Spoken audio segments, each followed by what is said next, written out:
One.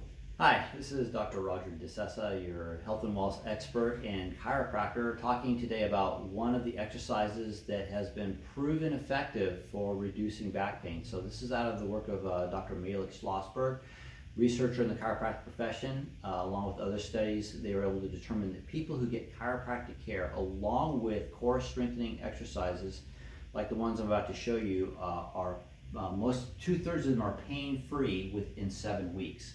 There are some exceptions to that. We can talk about that. If you have any questions, just let me know.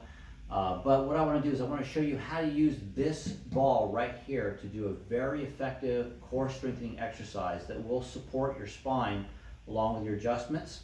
So first thing you got to do is you got to get the right type of ball. Now the ball that you get is going to be based on your height. So they have many different sizes. The smalls, I think they run up to about 4 foot nothing to about 5'2" or 5'3", between about 5'3", 5'4" to about 6 foot. You're going to get a medium-sized ball, which usually runs about a 65 centimeter, and then anything beyond about 6 foot to I think it's like 6'6", you're going to get a large-sized ball, which is about 75 centimeters.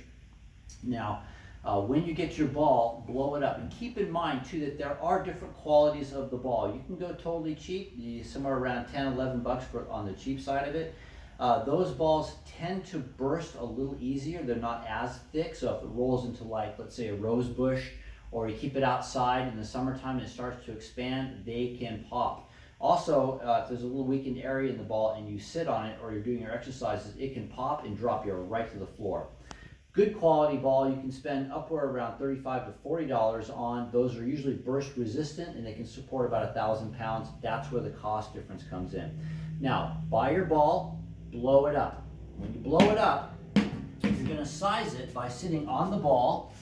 And what you should notice is that your knees are going to bend to about 90 degrees here.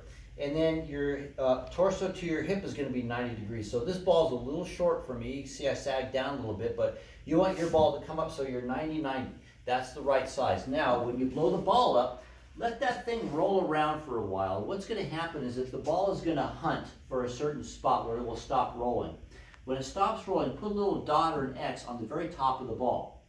Let it roll around again to make sure you got that right spot. And then once you know for sure that that ball has found its heaviest bottom part, put a much larger X or much larger marker on it. Now that has a benefit two ways. One, when you get off of the ball from doing your exercises, it won't roll away from you. You don't have to chase it. Next, that X marks the spot where your belly button is going to go. Okay, that's the center of the ball. Now, for the second most effective exercise, we'll start with the opposite arm, opposite leg, or Superman opposites. So you're going to position yourself with your arms apart and your feet apart. Now, the further apart you have your arms and your hands, the more stability you're going to have. If you put your feet close together, your arms close together, it's a little more challenging to keep your balance. You can work up to that, but start out here. You're going to raise your opposite arm, opposite leg, and you're going to maintain that position for 10 seconds. This is going to fire off the slow twitch muscles, the ones that keep you upright against gravity all day long. Those are the ones that tend to weaken or have problems. Then you do the opposite side, right leg, left arm. Hold that for 10 seconds and repeat. Now, if you're just starting off with this, you haven't done any core strengthening before, it's a little tough. Just start off with 10 total. That's 5 each side. You should work up to 20 total. That's where you're really going to start to get some benefit. Now, after you do that exercise, the next one is going to be your planking. Now, the reason why I like the ball is because if you have any kind of shoulder problems, it's going to eliminate that. You're not going to be planking on your shoulders, although planking is a great exercise. And if your shoulders are good, your upper back's good, do it. That works fantastic. Now, if you want a little assistance, I think there's also an added benefit with doing it on the ball. I'll show you what that is in a second. So you're going to find your belly button spot where that X is. You're going to separate your feet. Again, the further apart they are, the more stability you'll have. The closer together they are, the more challenging it will be. Rest your hands. Don't push on your neck. Just rest your hands lightly, fingertips to the back of your neck, and then go back into that extended position. Now, you're not going to overextend. You just want to keep that your shoulders about parallel with the ceiling. Hold that again for 10 seconds, and you'll feel those muscles firing off. Now, after about 10 seconds, slow count. Okay, 1, 1,000, 2, 1,000. Got it? After 10 seconds, you can stretch over the ball. Take a little breath in, breath out, and then boom, right back again.